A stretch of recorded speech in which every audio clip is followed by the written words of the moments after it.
All right, folks, so what are we really looking at in Canadian real estate market? If we had to forecast, if we had to analyze data, and it's not only data, it's feeling. How do we feel about real estate in Canada?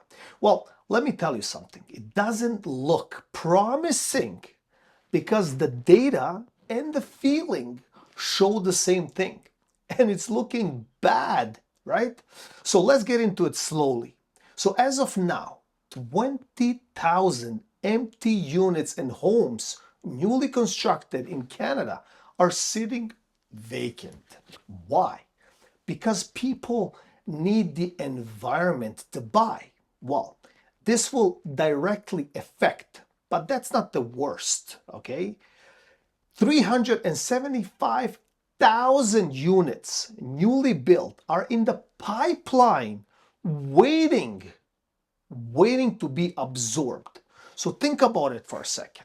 So we have the newly constructed, we have inventory sitting, we have the used inventory, or it's called the resale inventory, that's in the pipeline, right? So we're talking hundreds of thousands of units. Now, let me ask you a question, and please comment below. Do you think we have the mechanism or the opportunity to absorb all of that inventory? And we know what happens, right? Inventory rises, buyers have more negotiating power, right? So that's one segment. Second, buyers have more time. There's no pressure. So all of that accumulation leads only to one thing: softening, right? Price softening, interest softening. People don't have to rush. They can negotiate. They can look somewhere else. They can draw lines. They can maneuver how they will trade, right? So now looking, and I said it many times before, if you are a subscriber, if you watch my videos for years, I've been saying that, right? Condos will sink the market, and they already did, right? They did like a few years ago. They already sunk it, right? Why? First, the claim was that, condo or condos, that particular market is completely different from the detached real estate. And yes, I agree.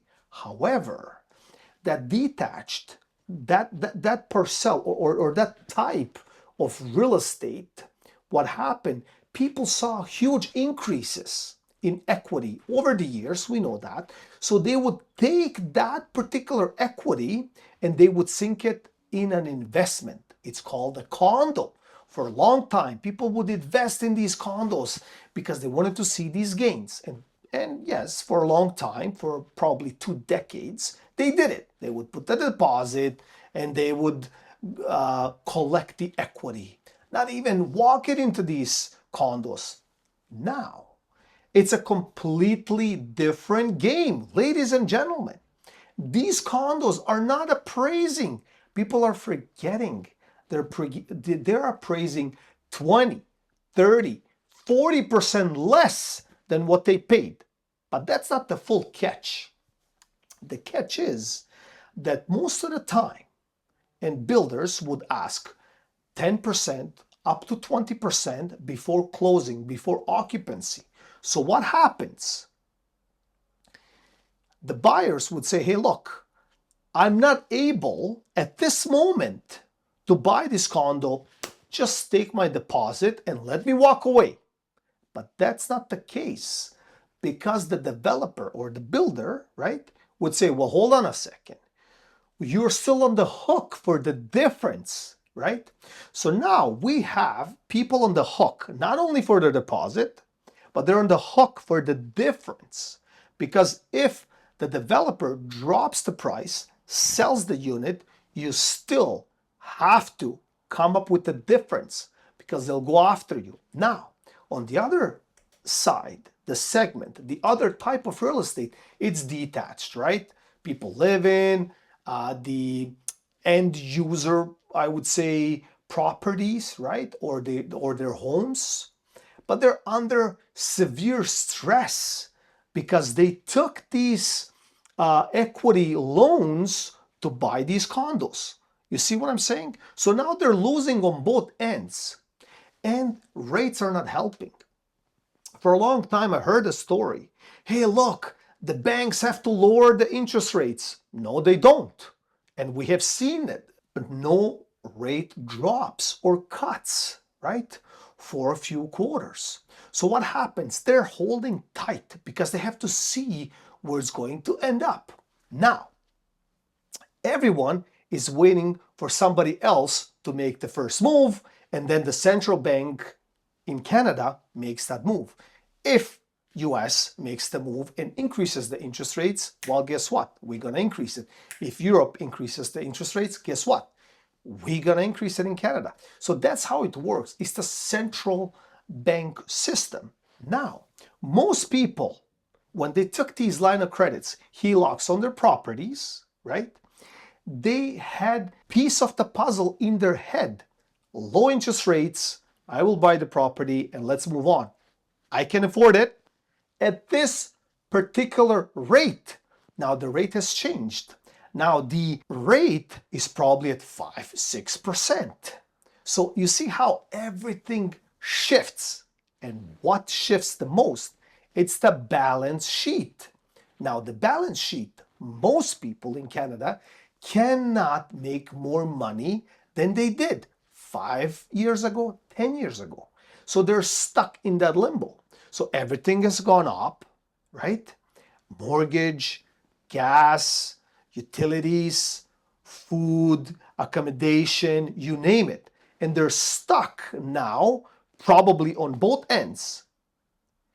They cannot afford it. Even if they manage magically somehow to buy that condo, okay? And they say, look, I'm going to rent it. I'm going to wait for this disaster, this storm to leave. They will be underwater, and it's called negative cash flow. So they have a tenant. They have to worry about that. They obviously have to register the tenant. So they have to pay capital taxes on that. They have to pay out of pocket because they're negative cash flowing. Their mortgage on their end user or their home went up as well with everything else that we have mentioned. So they're drowning. It's just they're drowning slowly, like the frog in the boiling water. They're comfortable maybe now, but it's getting tighter and tighter and tighter. Sellers with condos or homes are not realizing that sometimes losing a little bit is better than losing it all. So they have been waiting since 2022. Okay, they said, look, 2023 shall pass. And it did. 24, 25, we're in 26. It has been 4 years. We have been declining for 4 years. So what is it going to change by the end of the year? Nothing. We will have more inventory in 2026 and 2027, record-breaking inventory that will flood the market. And as mentioned before, we have the highest increase of mortgage renewals in 2026 and 2027. We have the highest inventory. We have the highest negative cash flow of investors purchasing these properties. So if you summarize everything under one big fat umbrella, all right, you're losing. You're going to go bankrupt. You're going to go down. So what to do? What's the solution? Well, the solution is to call the shots right. If you are negative cash flow, if you cannot get out, do something. Come up with a strategy. Don't sit there like a duck, all right, waiting for something to happen, waiting for somebody to save you. And I just want to add something which it really, whether it's going to happen or not, I don't know. But this World Cup, Soccer World Cup, like we're hosting in Toronto and whatnot, it will not, I would say, favor us as much. Like people expect or they imagine that millions of people will walk through Canada or Toronto, Vancouver, and other cities or towns, and they will fall in love and they will start investing. Nobody cares. People are there for soccer, to drink beer. It's already expensive as it is, right? So they will enjoy their time, go back, and that's it. People are going to forget about it. So if I have to, I would say, guess, after the World Cup, things will get much, much harder. They're hard as it is now. After the World Cup, everything will come back online once again because people are waiting. Don't forget, we had the beginning of the year, then we had the springtime. We have seen some activity. Summertime during World Cup, everything will probably stop or halt. And then after that in fall, guess what's going to happen to all realtors, to all sellers? Everybody is going to come online at the same time. So we will have a flood of inventory. And we know a lot of inventory is a lot more choice. And another small factor that will probably make a huge difference is the interest rate increase by the end of 2026, which will definitely trigger more drama. So I hope you gained some value out of this video. Please like, share, and subscribe to this channel, and I'll see you in the next one.